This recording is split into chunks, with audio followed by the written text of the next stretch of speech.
some of the deadliest pests on the planet. Whoa! It's so overrun by these killer critters, they're calling in reinforcements. From Britain? Can these 9 rookies with a passion for pests rise to the challenge?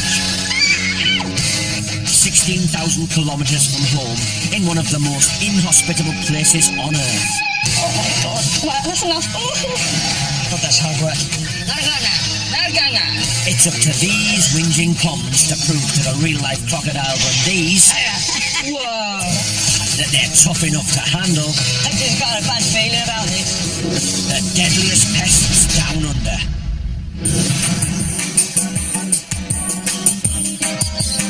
A scenic 4-hour drive south of Sydney is the seaside town of Bateman's Bay, nestled on the southern coast of New South Wales. It's the perfect place to escape the hustle and bustle and spend your days chilling out. But it also has a big pest problem. And Louise, the mole catcher from Norfolk, is in town to help out. It is 3:45 and I'm now going to go out on a job to go and deal with something. Perhaps I'm going to go and deal with some wild pigs or something. Who knows? Dealing with wild animals is nothing new for Louise, because back home in the UK, she makes her living by catching and dispatching moles. People sometimes say, do you feel bad? And it's like, well, not really, because the traps are very humane, they're very quick. So, you know, even though I do kind of dispatch of them for a living, I have the utmost respect for the mole. I'm meeting Colin, but his nickname is Loose, for Loose Cannon. Cole the Loose Cannon is Bateman's Bay's go-to guy for pest control. When he's not working, Cole loves a drink at his local. And taking the mickey out of poms. You show me Brett that doesn't whinge, and I'll eat my undies. Morning. Morning there. Hello, Glamour. You better jump in here, eh? How are you? She's standing out there in the black. Anyone could have picked you up, eh? Just as well you did then, right? Don't worry, darling. You haven't got much to worry about here. Oh, really? I hope so.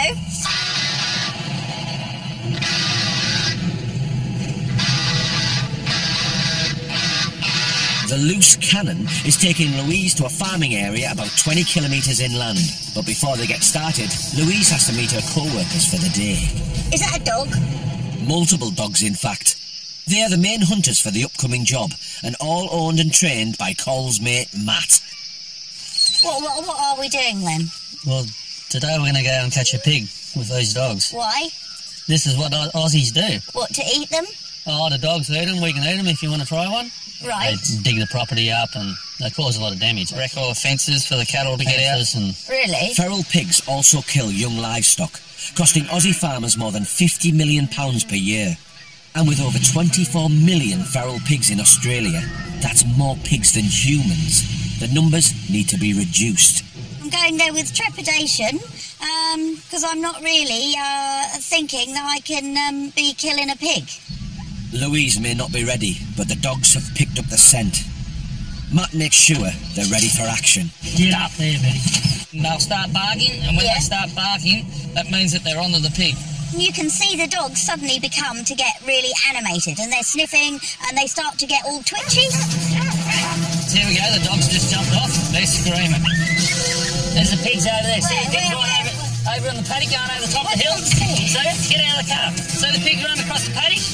How many? Are they 1, pigs 2, or 3, dogs? 4, 5, 6, 7, 8. He's just got it. He's just got it. The dog's got it now. They got the ball. That's a big ball. Hear the pig? Let's go. Come on, Glamour. Come on, get through the fence. Oh, what are you doing? Catching a mole. Come on, quick. Quick, come on. Come on. Glamour. It's supposed to be water. Bloody feet are getting all wet. Come on, we'll go this way, Louise. Ow! You right? What's wrong? Give me a hand. Blackberries. Yeah. Go backwards. Go Go backwards. Ah! Ow! Just go like that. Ow! I swallowed a leg. Ow! That's an ow now. Come on. There's no noise now. How the hell are we going to find them in this then? We've got to listen. Listen. It's just over here.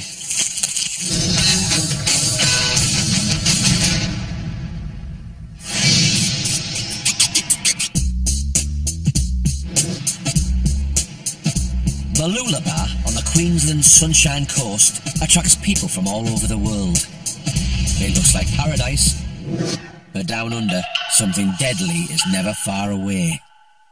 Colin and Casey, the father and daughter pest controllers from South London, have come to show the locals that they can deal with snakes. Back in the UK, Casey works with their dad Colin in their family-owned pest control business. I work in the office on a daily basis, but sometimes when it gets a bit quiet, I like to go out with my dad and do a bit of pest control. K&O, Casey and Oliver. A lot of people think it's a knockout service, but actually it's named after my children, who can also be pests as well, so it fits quite fittingly for them, really. Mooloolaba in the summertime is so overrun with snakes that Colin and Casey have been called out to work with 2 different snake catching teams. G'day, Richie. Big Cole, what's crack-a-lackin'? I'm sitting here eating ice cream, mate. Local snake catcher Richie has enough snake jobs to work 24/7 and he needs Colin's help. Here in Queensland, nighttime call-outs can be just as common as a daytime call-out. They're pretty regular. What's going on? You're putting your ice cream back in the freezer, then you're putting your boots on, and you're mixing out to start the fire, bro. I've got a gelato, mate. I've just eaten my dinner. I was eating ice cream and I got this call from Richie to say we've got to go and have a look for this snake. We got into the ute and then off we went to this job. We went down Steve Irwin Way. It's in the middle of the night, pitch black, and I've got to look for a snake in a garage. Colin and Richie have come to the outer suburbs of Mooloolaba, where an uninvited guest has made himself at home. Homeowner Scott had no idea it was even there. And Colin. How you doing? So I was actually in bed and my partner came home and woke me up and said there was a snake in the garage. In this way. Where is it? So we're going to go and see where it is, bag it and release it, and then I can go back and eat my ice cream and watch some telly. Is it the garage? Oh. There he is. Oh, yes, I see him. Carpet pythons like this often turn up uninvited to suburban households. Oh, he knows we're onto him. See that movement there? So it's a carpet python, yeah? Carpet python, he can bite, and it does hurt a little bit, but I'm going to let you do this on your own. This is the first time I've actually heard that someone's called up and said there's a snake stuck in the garage. I normally get calls out to rats underneath the kickboards, not a snake in a bloody garage. It's in food mode. It's in food mode? Food mode. What, looking for McDonald's? It means he's waiting for food to come past. It means he's hungry. Right. So see how he's in that S position like that? Yeah. Okay, so basically what that means is he's waiting for a rat or a mouse or something. This is the important part. He's going to bite at movement. Right. So you go to grab him, he'll bite you. You touch him, he'll turn around and try and bite you. Right. That's what happens when they're in food mode. So what, should I just hook him and bag him then? Or pick him up and let him bite you. Right. 10 minutes drive away, Colin's daughter Casey is also out on the night shift.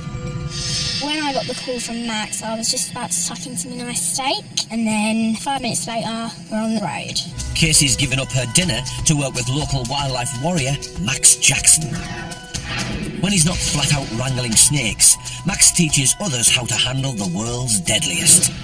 So, what's this job about? What's happened? So I just got a call from a guy who walked in to find a snake swallowing down the end tail of a rat in his chicken coop. What, so it's actually in the coop? Hopefully he's still in there. That'll make our job easier. The snake is another large carpet python, and it has left the coop for higher ground. But homeowner Jared still keeps a close eye on it, because he doesn't want the uninvited guest gorging on his ducklings for dessert. We heard a noise in the chook pen. It was a squeaking rat that was under attack by this quite large snake. I thought it would sit there for a while in the chicken pen, but it hasn't. It's now sort of climbed up into the trees. We've got chicks and we've got ducklings, so they're all under threat. Do you reckon you can reach that? I don't know how I'm going to do this. Watch out, this plant is venomous too, which I know everything in Australia is venomous, but don't touch the spikes. As soon as you touch them, they sting and they can make your whole hand go numb, and it's quite an ordeal. She's going to be having to avoid all these spines all over her, so it should be pretty funny. In England, we don't really get many poisonous trees, so that was like the first poisonous tree that I've ever come across in my life. The snake is shacked up in a type of phoenix palm. a tree commonly found in Queensland backyards. When the homeowner was telling me like he got a prick in his leg from the tree and he had to get them surgically removed, I just thought, oh, can this day like get any better? So what you got to be careful of is when we bring him down, since he's above us, he's probably just going to fall right onto us. If it sees you straight away, it might strike at you. So you will get bit. That's like worst case scenario, but still, we don't have many other options, so I think that's what we're going to have to do. How's that sound? How does that sound? Yeah, perfect. That's what I need. Snakes biting the face off. Coming up. Oh, you got him? I'm scared.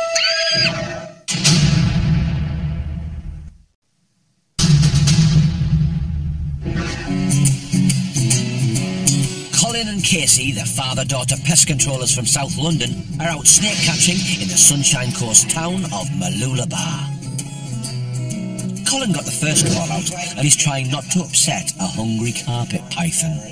So you go to grab him, he'll bite you. You touch him, he'll turn around and try and bite you. Right. In all seriousness, mate, move nice and slowly. You don't want to scare him. Yeah.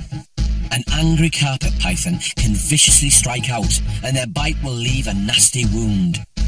Might be quick enough to just basically quickly lift him and pop him straight in the There bag. you are. So I won't need this then, no? Or have it there on top of that esky there. A what? That chili bin, whatever you call them. What, that's a cool box. A cool box. An esky. In Australia, it's an esky. Got an esky here, mate. He said, can you move the esky? Can you move the esky? And they're pointing to this thing. I said, that's a cool box. You put cold things in it. You put ice and like cold. Yeah, it's an esky. I went, yeah, it's a cool box. So a cool box is an esky. Let's move this coolie out the way. I'll help you. Cheers, buddy. So grab his towel then. Yeah, reach your hand around the back. Ooh, you That's it. Now use the hook. Yeah, just basically just pop him straight in. There you go. Go on, you Hey, should we get this back then, mate? Release it. Let's get out of here. Let's get out of here. Go to bed. Yeah, we're not together. Cole was so efficient tonight. He got in there, he grabbed it. I think he was thinking about the ice cream and just getting home and feeding his belly, eh? Across town, daughter Casey is trying to bag a carpet python of her own.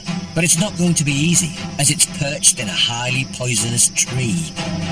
I've looked up and I've seen a massive snake in the tree, and I just thought, how the hell am I going to get this out? Casey also needs to avoid being bitten because the results aren't pretty. They're not venomous, but, I mean, he's a good-sized snake and he's still got rows of sharp teeth. If he gets you in the right spot, he'll be a pretty nasty cut, and with all that juice in his mouth, I'd say it'd be pretty easily infected too. Oh, I'm scared. Oh, he's going back into the chicken coop. Go on. Pull down, get in. Get off of that. That's it. Come on. Oh, you got him? That's alright. Get him in here. Yeah. Oh. Flipping alright. Yeah, you did very well. The homeowner was very happy once we got rid of the snake. I think he was more worried about his little ducks. And Max said to me that he's quite surprised that the snake actually didn't go for the duckling. So I'm quite happy that we got rid of the snake for the duck's sake. Whilst Casey breathes a sigh of relief, Colin and Richie have gone bush to release their carpet python. Oh, look at this. This is wicked. Nice little hollow log. That's the release point just there, Cole. This is absolutely awesome, coming out to the bush at night. You can hear so many different noises. It's beautiful. This is a beautiful country and it's lovely. Okay, mate, let's do this. He's a beaut. Yeah, he's pretty, isn't he? Yeah, I love it. Nice safe place for him to spend the night. Lovely. Can enjoy your rat or your mouse that you've eaten. They stay there forever now. They start paying rent. Well done, son. Shake hands. Well done. Well done, brother. Good one. Let's go and have me ice cream. It's probably melted. Yeah, ice cream. I'll have a cup of From tea. your cool box. I'll have a cup of tea. My cooler. My cooler. Not my Eskimo. My cooler. 10 kilometres down the road, Casey and Max are releasing the python that's bitten off more than it can chew. What? Don't grab him on the head. I don't know where his head is. When Max told me to get the snake out of the bag, I was a bit apprehensive because I just thought, I don't know where the head is and where the tail is. So yeah, I was a bit scared at first because I thought that I was going to grab the head, but I grabbed the body. I think he's going to regurgitate that rat. Is he going to be sick? Yeah. They're pretty vulnerable when they've got a big lump in them, so if they feel threatened, then one of their go-to moves is get that lump outside of them so then they can move away. They've got full access to their body. It's going to be pretty gross. Yuck. When the snake was throwing up the rats, it was disgusting, but I just couldn't stop watching it because I just thought, oh, like, this is something I've never seen before. I can't not watch this. But it was crazy, like, it was nasty. At least that's one way to kill off the rat. Let's get out of there. It's been a big night. When I tell my dad what happened today, he'll be very jealous, especially a snake and a rat at the same time. He'd definitely be 100% jealous.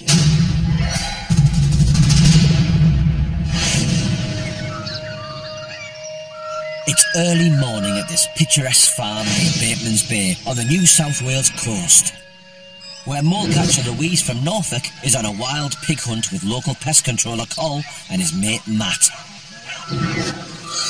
Listen.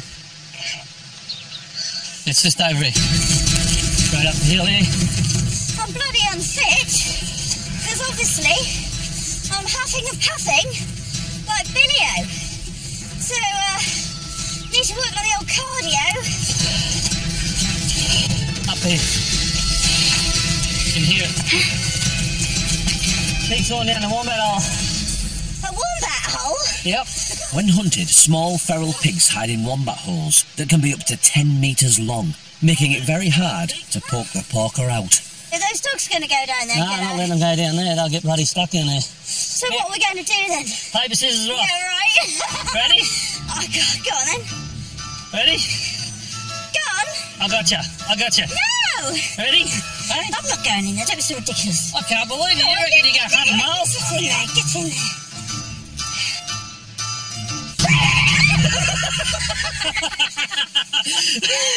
Oh, are you getting in there? You're not Too getting far in up. there. It's too far up. Can you feed it all? No.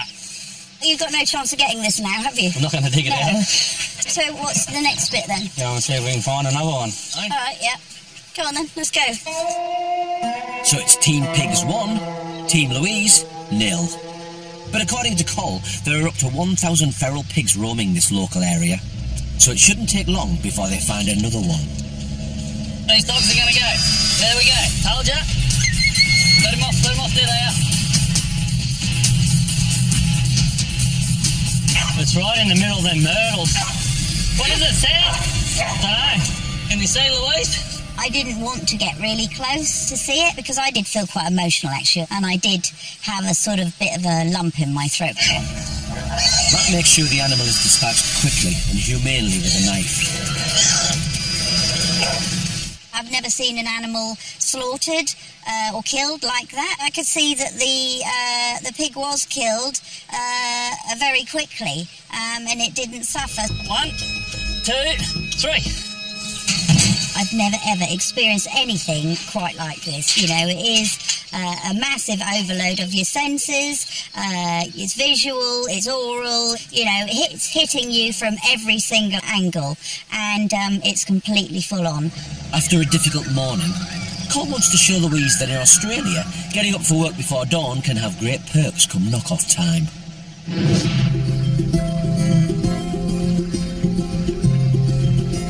The Clyde River is one of Bateman Bay's main waterways, and people come from all over to play here. It's also home to some of Australia's best oysters, and one of the area's prominent oyster farmers is Col's mate Rick. How are you? This is Rick the lunatic. Hi, Rick the lunatic. Welcome to the boat. Right, isn't it good? I got to just check your passport.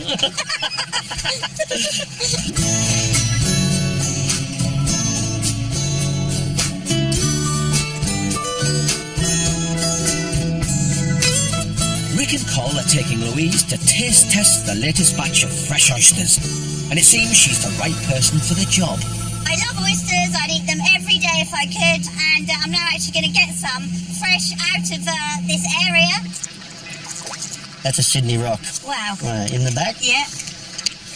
Cool, look at that. Wouldn't it be unusual if you found a pearl here? Wouldn't that be amazing?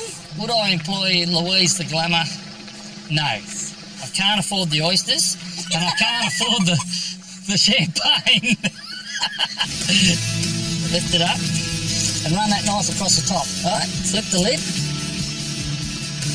All right, it's a bit of that. I'll give it a taste test, eh? Yeah. Absolutely beautiful. Up on the Sunshine Coast, Colin and Casey are also relaxing Aussie style after a job well done. I never thought that I'd ever come here, so to do it together, it's amazing, isn't it? It is amazing. And I mean, how good is this? Gone to work today and then come back to the beach and having a barbecue with my mate Casey. G'day, mate. No, mate. This is so different to what I'll be doing at home. I'll probably be ordering a blinking Chinese by now. Sitting by the fire, putting 2 coats on. Since we've come over here, we've talked in depth about staying in this country. So we're actually going to bring Kano out for Tom's Pest Control. Get the vans with all like English stickers on it, surfboards on the top, just in case you get bored. Right, I think this is done now. It's just so different here. Everyone's like, g'day mate, how you doing mate? So laid back, aren't they? That's just what I love about it. Very blue, isn't it? Different shades of blue. Different shades of blue. Turquoise, light blue, dark blue, sharks.